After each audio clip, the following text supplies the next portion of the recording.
Now, turn off the lights, grab something strong, and let me tell you about the afternoon my marriage collapsed inside a single text bubble.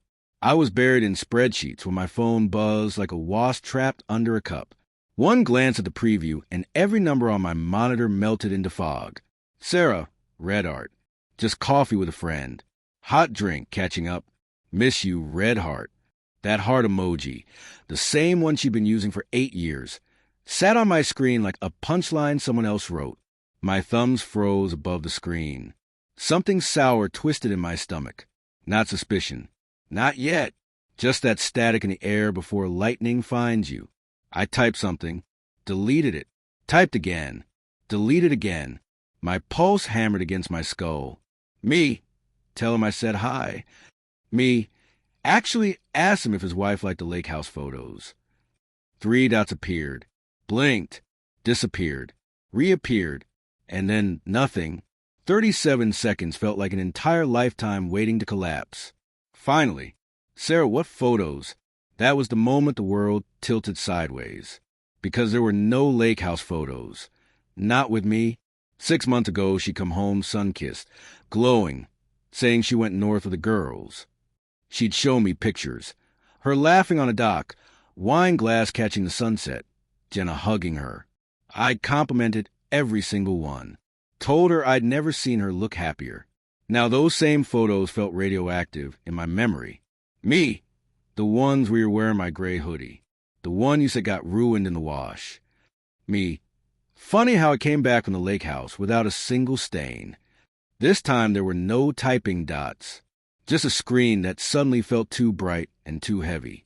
My hand shook so badly the phone slipped and clattered against my desk. 8 years.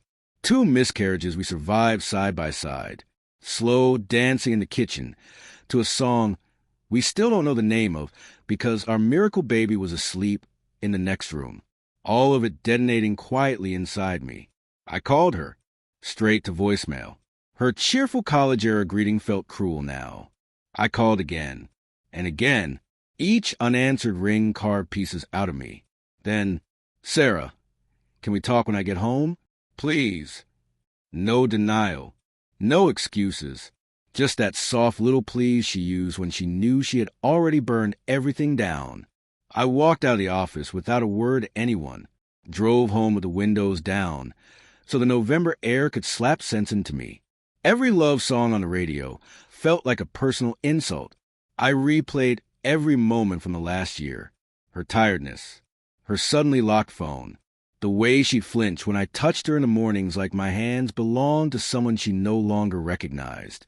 I sat in the driveway for an hour, engine off, watching our porch light flicker like it was giving its last breath. When her SUV finally pulled in, the headlights washed over the garage like they were searching for survivors. She stayed in the car for a long minute, forehead pressed to the steering wheel. Then she stepped out, slow, hesitant. Her eyes were swollen, mascara smeared like bruises. "Jake," she whispered. My own name nearly broke her voice. I couldn't speak. My throat felt like it had collapsed in on itself. "It wasn't supposed to happen," she said, barely audible, pathetic, empty. "How long?" I forced out. She stared at the driveway. "Since April. 7 months. 7 months of her kissing me goodnight, with another man's cologne faded into her hair. 7 months of me packing lunches for her late shifts. 7 months of sleeping beside someone who had already left. His wife. "No," I said. Sarah's shoulders folded inward. "She found out last week. That's why you sent the coffee text." I laughed, sharp, ugly, not human. Damage control. She reached out to me first. Sarah whispered. More tears. None wiped away. "I was going to end it tonight," she said. I swear I was walking inside to end it. "But you didn't." She had nothing to say to that. We stood there in the cold while the porch light finally died, leaving us in darkness.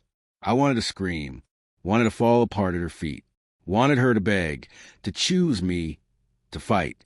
Instead, I heard myself say the sentence that buried our marriage. "Pack a bag. You're not sleeping here tonight." "Jake." "Now, Sarah." She brushed past me like a ghost drifting through walls. I stayed outside, Listen to drawers opening upstairs, the thud of a suitcase, the rattle of keys. 20 minutes later, she came down holding the overnight bag we bought for our honeymoon. She paused at the door. "I'm so sorry," she whispered. "I never meant to hurt you." "You didn't hurt me," I said, somehow steady. "You erased me." The door closed behind her with the softest click, but it sounded exactly like a coffin sealing shut. I stayed on the porch until the neighbor's sprinklers soaked my shoes and the babysitter's lights went out across the street. When I finally went inside, the whole house smelled like her perfume and betrayal. I pulled up that coffee text one last time, took a screenshot, cropped out the heart she no longer deserved, sent it to the one person who needed to see it most. His wife. "Thank you. I owe you." I turned my phone off, poured 3 heavy fingers of the bourbon we saved for Lily's graduation, and sat alone in the dark until the bottle was gone and the pain turned into static. Around 4 a.m., I understood the part that really destroyed me. It wasn't that she cheated. It was that I still loved her enough to hope she'd come back fighting. She never did. If this story wrecked you, smash that like button into dust. Share it with someone who needs to hear they're not crazy. And subscribe, because the next one might be the one you need when you think you're out of strength. Bell notifications on. I'll be here when you need me.